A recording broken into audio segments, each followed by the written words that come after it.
rebuilders of almost anything, leading our students into messy missional living.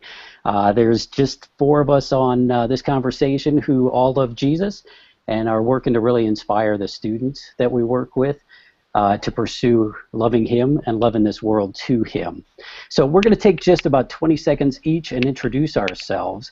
If you're watching this and you want to skip the introduction, you should probably head to about minute number 2 right now. But I'm Jerry. I work for Youth Unlimited, and I oversee a 1-week mission opportunity called Serve that is just an introduction to missional living and justice, because we hope students will take that introduction and live out His mission the other 51 weeks of the year and the rest of their life journey. So one by one, why don't you introduce yourselves? Amanda? Hi, I am Amanda, and I'm in Grand Rapids, Michigan. I'm a youth pastor at a small church here, and I've been around for about 9 years in the youth ministry on staff, and total probably closer to 20 years volunteering with teenagers around the West Michigan area. Mark? My name is Mark Hibblink, and I'm a senior pastor in Austin, Texas at Sunrise Community Church. I also help to lead some church planting movements and the Young Adult Leadership Task Force, YALT, and various other things that I get involved in. Our church is known mostly for being a missional community church and also for being a good mix of rich and poor, multi-class church. Nate? All right. My name is Nate. I am located here in the great state of California in the Central Valley. I'm currently involved in the technology field. I've worked in both K through 12 and higher education, and I'm currently in the healthcare industry. I do have quite a bit of experience working with youth, both high school and college age, and as well I do have a great working relationship with Youth Unlimited and Jerry, and I've worked with him on a number of projects, and excited to kind of talk about this book tonight. So back to you, Jerry. Hey, thanks. We're going to take about the next 7 minutes and make some sweeping comments about principles on missional living and teaching students. And I'm going to start with this one. I love the title of this ebook. I know I wrote it, but rebuilders of almost anything, that comes straight out of the message in Isaiah 58. And I would love to infuse students with that kind of hope in their own personal life, that through God's grace and Jesus Christ, they can rebuild anything that happens, in their congregation, their community, and the world. How about first reactions? Do you have some kind of first responses or things you read there? Yeah, Rob Harvey wrote the foreword. He's from Live 58, and I was a little concerned about kind of a provocative start to that. Anybody? I think as a senior pastor, knowing some of my senior pastor brothers and sisters, that can sometimes be a little bit hard for us to hear, because I think we all assume we are already missional. And unfortunately, just like Israel that had to get called out in Isaiah 58, we oftentimes need to be called out continually for kind of navel-gazing and getting an inward-looking point of view. And I think the safety thing is a huge issue that's brought out in this book. How does safety really become an idol in our churches? Let's skip, Amanda, you said in our preliminary conversation, you had a great comment or thought about the principles that are being shared in the foreword or in part 1. Oh, yeah. The initial foreword reminded me of a book that Kenda Dean has written called Almost Christian, and it talks about how our students have this moralistic, therapeutic deism, sort of a do good or be good and then you'll be okay. And it talked a lot about consequential faith, and when we live in these little Christian bubbles and when we keep our that safety net all around us, that it doesn't really lead to consequential faith. It doesn't lead to a faith that students take into their college or even adulthood life, because it's boring. And I think really Christianity should be exciting. If we're serving, if we're involved in acts of service, if we're involved in missional living, it's going to be thrilling and exciting, and it's going to be something that a student is going to want to carry on throughout their lifetime. It's not going to be easy to toss aside when they move out of mom and dad's house. And I'd add on to what Amanda said about thrilling and exciting, and I'd add risky. And I think the part, we all like thrilling and exciting, like roller coasters, but we don't all like risky. And I think that's really where safety meets its match, where a lot of churches are willing to accept a certain amount of risk on a mission trip. Most churches aren't willing to accept the risk of people who are not like them sitting next to them in the pews or serving alongside them at their church. Sure, it's easy to maintain that for a week. It's hard to maintain that sort of living for 51 weeks. Right. Oh, that would you? Go ahead, Nate. I was just going to say, would you agree that it's easy for students to get that feeling and then come back, and then they want to do something about it, and they get, they bring this back to their churches, and the older generation and the folks there that like the safety all of a sudden, say, hey, well, put on the brakes. What you're talking about, what you want to do is a little bit outside of our comfort zone. I mean, do you think we kind of hinder their ability to bring some of that energy back with them from these mission trips? Yeah, I would say so, and I think the environment sometimes creates this wet blanket effect that unfortunately sometimes just puts on the brakes on anything that has any sort of flavor of risk to it, in favor of something that feels more like the synagogue, where we can all be together with the people that we like and the people that we feel comfortable with, kind of like the suburb version of Christianity. It was so convicting to me as I read through Isaiah 58 and then came to the verse that says, verse 7, bring the homeless, the poor, into your house. I said to my wife, Michelle, like, when was the last time we felt like, or we could name that we actually had somebody who was poor? And even saying that, I think sometimes surfaces in me, oh, is that an us and them kind of statement? But when did we have them into our home? And then at one of our worship experiences on this one-week trip, we kept singing a song that said, on the screen, the word said, we will meet the needs of the poor. But the worship leader kept singing it, we will be with the poor. And all through the song, I wanted to go, wait, you're singing it wrong, because the words up there say we're going to meet their needs. And then it dawned on me, like I felt, like blinders came off. Dear God, I'm so sorry. I've been focused on meeting their needs. Like, that was so convicting to me. Yeah, John Agege, who's actually the speaker at the Live It convention this year, one of the things that he has said before is, the difference between diversity and not diversity, which is really what we're talking about here, people who are different living together or being together. The difference between diversity and not diversity is the same as if your house had a visitor or if your house had someone move in and become a family member. Because if they're just visiting for the weekend, you don't change the paint color, you don't change what you have stocked, you don't change, the keys or anything like that. But as soon as you're moving someone in and making them part of the family, you start doing all of those things, and it's a much bigger transition. And that's where the reason, Martin Luther King said that, the church is the least diverse place in society, and it's not just about race, but also about, this class distinction. Yeah, and so I experienced that in one of our sessions, and exactly what Isaiah says, like, would you stop your meetings and care for people? That happened, and I kind of expressed that at the end of part 1 or into part 2.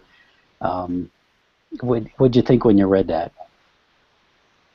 I personally, I really appreciated that. It was a great practical application, and it made me jump to think of what are the opportunities that I could extend this sort of radical hospitality to my students? What are ways that I can model that in a very ordinary, a very natural way, not only when we're on mission trips or service trips, but when we're meeting in youth group, or when we're in a Bible study, or just even hanging out together? How can I model that intense care for the one in front of the whole group? And are we willing to rearrange our homes? Are we willing to rearrange our meetings and even not have meetings like that? Yeah. I was going to say, Go ahead, Nate. I was just going to say that, this portion reminded me of a rather unlike, and not church-like story, but I was watching the Ellen DeGeneres show a few weeks ago, and she had a teacher on there from New Mexico. And this teacher teaches like kindergarten, first, second grade, but she spends the first hour of every school day meeting the needs of her students, whether they're hungry, if they came to school and, they need a piece of clothing, do they need food, do they need supplies. She takes time out of the school day just to meet their needs, and that, because in her mind, they can't really embrace the idea of school until their needs are met. And so she takes this time out of her day to meet their needs, and then they get on with the business of school. And I wonder if, the same, like what you're talking about and what Amanda mentioned, is it, can that be applicable to a church setting, to a mission setting where, you're meeting a student's need or a congregation member's need, before a meeting or a service, that should come first before you get into the business of whatever it is you're trying to do. Yeah. And I think that's the power of doing short-term missions with students, because students are very pliable in comparison to adults. So oftentimes when we take students and their youth leaders out to work with homeless people, the students get it much faster, and they're complaining a lot less, a lot sooner. And the adults take a much longer time, and they're much more scared, and they try to get the kids to do the stuff they don't want to do. And so they're much more readily accepting of being missional. The reverse is also true, though. They lose their missionality very quickly as well. So when they come home and do an environment that's not missional, they tend to lose it much quicker as well. Well, that's a lot to chew on. That's a lot to think about. And especially, I think the whole church, and this is internationally, people in the UK and Canada, all over the world, as we send followers of Christ to other places, whether it's short-term or long-term, we're all beginning to look at, well, what's the post-trip? What about afterwards? How do we really live this out and flesh this out? Did that hit home at all on the fasting issue? Oh, yeah, that hit home. Because I know for me, there are certain things I claim I can't do without. My phone is one of those things, but can I fast? Can I go without it? I'm going to Guatemala in a couple months for 2 weeks, so I'm not going to have access to my phone for 2 weeks. Am I going to go crazy? I don't think so, but the thought has definitely entered my mind. Fast. Go ahead, Mana. Sure. I was just going to say, I appreciated some of the examples in the appendix, how they talked about fasting, even from things like shower, your water usage, or entertainment. I think that has a much bigger impact on our students that are so plugged in to technology, and at least in my situation, in my context, our kids, they have a lot of resources, and I don't think they always realize the number of resources they have with water, electricity, technology, clothing. There are so many ways that you can fast that's not related to a meal. Mark? Yeah, I was going to say, I think that part of fasting really mirrors the whole idea of short-term missions, in the sense that it disjoints us. Any spiritual discipline that we do correctly disjoints us from our kind of just patterns.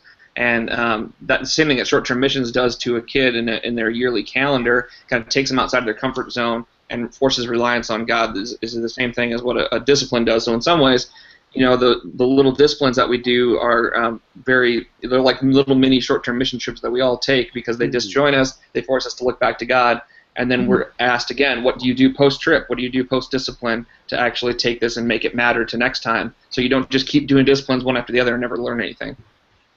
Wow, that's a great connector. I had a couple people read this ebook and say, it looks like you're downplaying the disciplines. And I didn't mean to at all. I wish I would have wove a sentence or two in like that, Mark.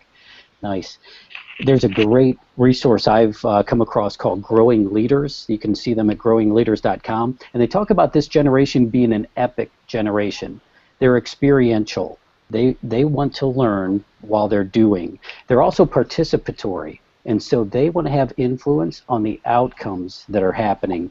They're really image, not just conscious, but they're image learners. They learn better if they see something and not just hear it.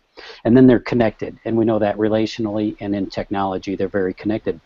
So I think that a mission trip has that epic kind of sense to it, but then when they get home, how do they keep that experiential, participatory kind of image and connectivity is a huge question we're all still working on. And there's some great youth leaders. Dave Teslight is a friend of ours up in Ontario, and he said they stopped doing youth group as normal and started serving, and then he would teach through that. I don't really I can't picture that. What does that look like to stop doing youth group as normal and serve and teach? So I think those are some questions and some tensions I'm still living with. What do you think, kind of wrapping up a discussion on this ebook or on students and missional living, like, do you have some closing thoughts? And maybe I'll go to Mark first, and then Nate and Amanda. Yeah, I think, one of the things I always tell my church is that the only way you can really screw up life is to not think about it. And I think, unfortunately, what's going to happen is that when you come back from a mission trip, your teenagers are all wondering why they're still a part of your church because what they just experienced was so much better. And hopefully they can figure out a good reason why they are a part of your church other than that mom and dad go there. But I think for us as pastors, this shouldn't intimidate us.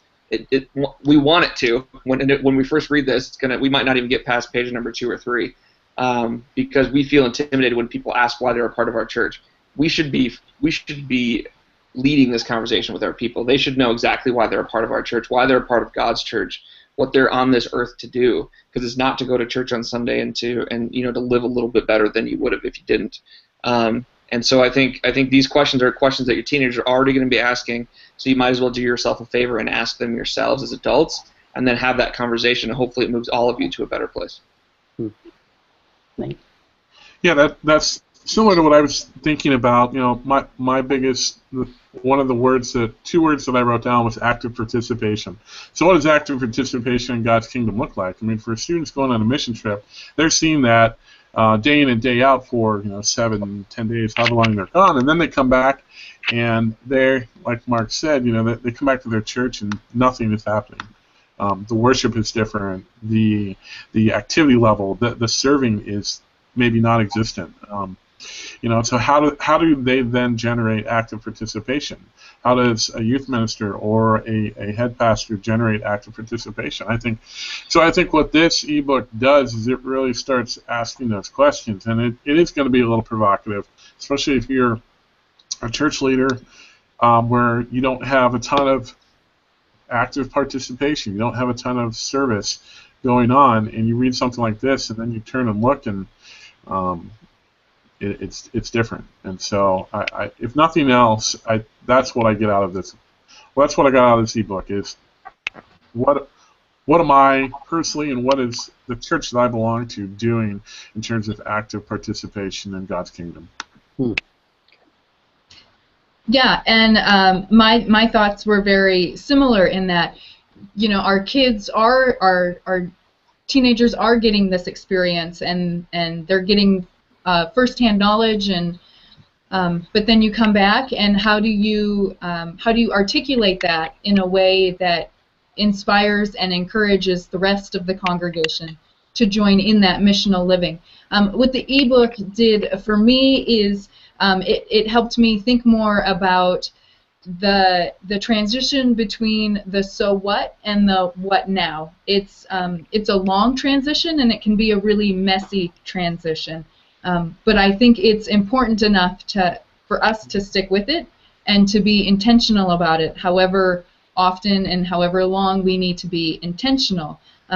As youth workers, we're always trying to inspire our kids to reach the full potential. But a lot of our work is dependent on the parents. The parents are still the biggest influence on our kids, and I think we need to work equally as hard to inspire our parents to live risky lives and to live missionally. Wow, isn't that the truth? And I think sometimes one of the best ways to do that is to take parents on the mission trip and then help them debrief that on after they get home. That's a great phrase about the going from the so what to the what now, and that's a duration, that's a marathon. So thanks, you guys. I really appreciate that. What's going to happen in like 30 seconds after I wrap up?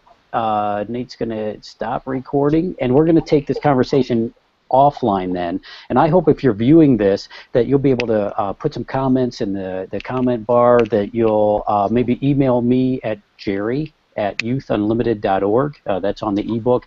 And just continue the conversation offline as we all get better at how to teaching our students to live missionally for the rest of their lives.